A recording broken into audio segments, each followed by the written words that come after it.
સ્વચ્છ પાણીથી સૌથી પહેલા હાથને આપણે પહેલું સ્ટેપ પલાળીએ, ત્યારબાદ હેન્ડવોશ કે સાબુથી સંપૂર્ણ હાથમાં લિક્વિડ કે સાબુ લાગી જાય એ રીતે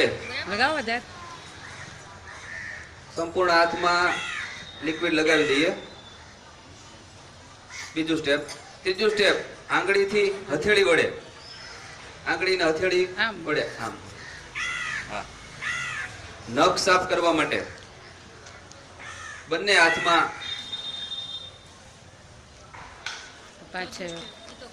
પછી બંને નખને એકબીજા સાથે ઘસીએ, જેથી કરીને નખની ઉપર જે મેલ છે એ ન રહે.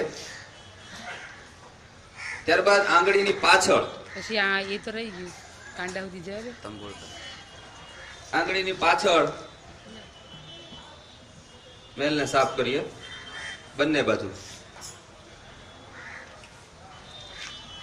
ત્યારબાદ સમગ્ર હાથને એકબીજા સાથે ઘસીએ છે કાંડા સુધી.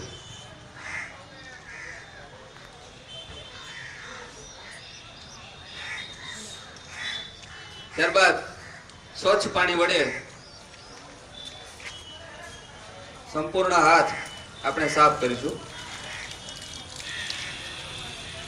ત્યાં સુધી આપણે સ્વચ્છ પાણીનો ઉપયોગ કરશું જ્યાં સુધી આપણા હાથમાં સાબુ કે લિક્વિડ રહી નહીં જાય.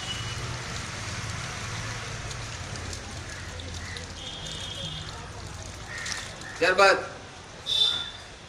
સ્વચ્છ નેપકિનથી કે રૂમાલથી હાથને આપણે કોરા કરશું.